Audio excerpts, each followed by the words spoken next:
Tohle je LearnCheck Online. Díky, že posloucháte. Dnešní díl podcastu bude o počasí. Nezapomeňte, že se můžete přidat na Telegramu do skupiny Čeština pro cizince aneb iLearnCheck. Budu moc ráda, když mě podpoříte na www.patreon.com/iLearnCheck anebo se stanete členy mého kanálu na YouTube LearnCheck Online. Dobrý den, dámy a pánové. Vítejte u dalšího podcastu LearnCheck Online. A dnes bude naše téma počasí. Proč? Protože se mi zdá, že je to v tento moment aktuální. Nevím, jak tomu bude, až budete tento podcast poslouchat, ale právě teď je tady v Praze duben. A dubnu se může taky říkat apríl. Je to jeho internacionální jméno a my mu tak říkáme jenom v případě, kdy mluvíme o dubnu jako o takovém nespolehlivém měsíci. Například 1. apríl nebo 1. duben, tomu říkáme apríl. A to je den, kdy stejně jako v jiných zemích můžete dělat nějaké kanadské žerdíky, připravovat pro ostatní, dělat si z ostatních legraci. A děláte to s vážnou tváří a když se to potom provalí, odhalí, tak můžete zakřičet apríl. No a další fráze, ve které se používá to jméno měsíce apríl, je, když mluvíme o aprílovém počasí. Aprílové počasí je takové velmi proměnlivé. Může se stát, že v jeden den chvíli prší, chvíli svítí slunce. No a důvod, proč jsem o počasí chtěla mluvit dnes, je ten, že právě teď kolem mě na zemi v parku leží sníh, protože ještě asi před hodinou sněžilo, ale v tento moment na mě svítí slunce a je oblačno.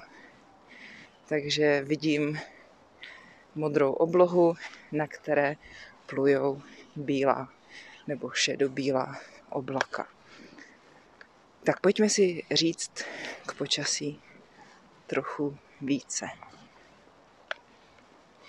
Možná bychom měli začít od ročních období. To jsou části roku, které se mezi sebou liší počasím. V České republice, v našem klimatu, podnebném pásu, máme 4 roční období. Máme jaro, léto, podzim a zimu. A právě teď je jaro. Jaro je roční období, které přichází po zimě, kdy se začíná oteplovat, začínají růst různé rostlinky, stromům začínají růst listy a začínají také kvést stromy, keře nebo květiny. Také tam, kde byla ještě donedávna hnědá zem, tak tam začíná růst zelená tráva. V některé dny na jaře může být ještě dost chladno, jako například dnes, kdy je teplota jenom něco nad nulou, jenom pár stupňů. Ale jindy už může být dost teplo. Například před týdnem bylo přes 20 stupňů Celsia. Říkáme, že na jaře se příroda probouzí a rodí se zvířatům mláďata. Právě teď byl velikonoční víkend, to jsou svátky jara a mezi jeho symboly patří kuřátka, zajíčci a větvičky se zelenými lístečky nebo také mladé obilí. Jaro je od března do června. V červnu potom začíná léto. Takže jarní měsíce jsou březen, duben, květen. Červen už asi můžeme považovat za letní měsíc a další letní měsíc je červenec a srpen. V létě mají v České republice děti prázdniny. V červenci a v srpnu nechodí do školy a rodiče nebo dospělí si také často berou dovolenou a potom jezdí na dovolenou. Někteří jenom tady v České republice na nějakou chatu, chalupu, do kempu, do penzionu, většinou někam k vodě nebo na hory. Ale samozřejmě populární jsou také dovolené v zahraničí, takže lidé rádi jezdí k moři nebo jezdí poznávat nějaká cizí města, cizí kulturu, ochutnávat tradiční jídla cizích zemí. Takže v létě rádi odpočíváme a samozřejmě je to i proto, že když je horko a venku svítí slunce, tak se člověku možná nechce tolik pracovat. Jaké počasí, kromě toho, že svítí slunce v létě v České republice, bývá? Kromě toho, že bývá teplo až horko, nebo můžeme také říct vedro, tak občas přicházejí bouřky. To znamená, že může pršet silně, můžou padat kroupy dokonce a když je bouřka, tak se blýská nebo bijou hromy, hřmí. Po bouřce se může zase vyjasnit a možná zase svítí slunce a je teplo až dusno. Dusno to je, když se vám špatně dýchá, když je tak jako vlhko, kromě toho, že je horko. Ale může být také sucho a to byl problém asi před rokem, minulý rok, předminulý rok, že málo prší a problém je, že potom schne tráva a jiné rostliny a také se nedaří zemědělským plodinám, takže se potom zdražuje jídlo, zdražuje se například chleba, ovoce, zelenina a tak dále. No, teploty jsou tedy docela vysoké, ale ne tak vysoké jako v jiných zemích. Může být až kolem 30, obvykle nebývá o moc víc než 35. To už je opravdu velké horko na Českou republiku. Ale samozřejmě v posledních letech se mění klima a také se mění počasí. Například se zdá, že minulý rok byly mnohem silnější větry, mnohem větrnější dny občas. Takže jsou takové extrémní výkyvy počasí. Někdy je velmi horko, někdy je velmi chladno, někdy velmi fouká a potom je zase velmi sucho a podobně. A po létu přichází podzim. Myslím, že není příliš mnoho lidí, kteří by měli rádi podzim, protože podzim bývá takový deštivý nebo poeticky můžeme říct uplakaný. Často prší, jsou mlhy, je větší zima, je chladněji, také může dost foukat vítr.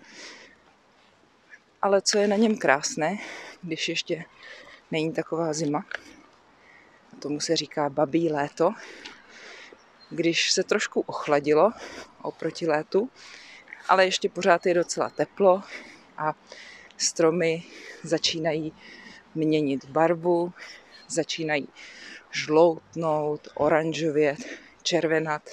To znamená, že listy mají potom barvy podzimu, jsou žluté, oranžové, červené, začínají padat na zem. A tahle část podzimu je velmi krásná. Ale potom, když už listí ze stromu spadá, tak začne na zemi hnědnout, tlít, začne se rozpadat a to už není taková krásná část podzimu. To už je takový ten hnědý, sichravý, pošmorný podzim. No a podzimní měsíce jsou září, říjen a listopad. A po podzimu přichází zima. V Česku se říká, když spadne sníh 11. listopadu, že přijel Martin na bílém koni. Zimní měsíce jsou prosinec, leden a únor. Jak už jsem řekla, v zimě obvykle sněží, ale jak kdy a jak kde. Protože například v Praze nenajdete sníh tak často. V Praze v zimě nechumelí, nesněží, ale protože je tady vyšší teplota, tak prší. Bývá často zataženo, to znamená, že vůbec nevidíte slunce ani modrou oblohu a mrzne.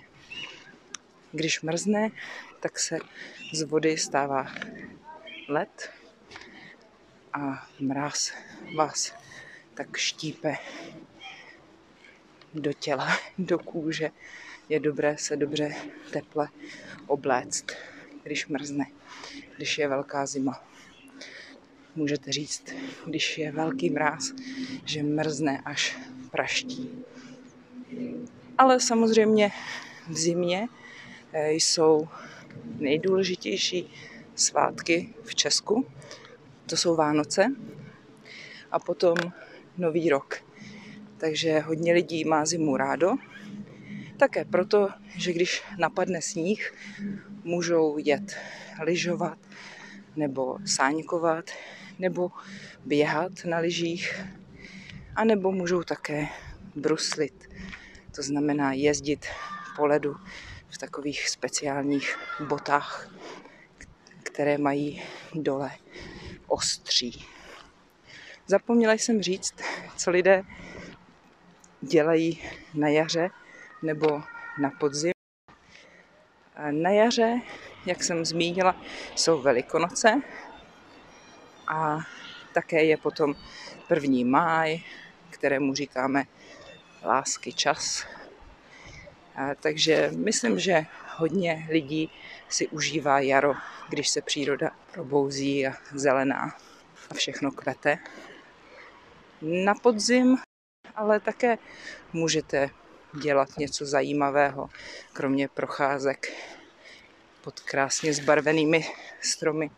Můžete například pouštět draka, to je takový kus papíru nebo plastu, který má takovou, je připevněný na takovou křížovou strukturu, nebo tradičně to tak bylo. A když říkám plastu, myslím igelitu.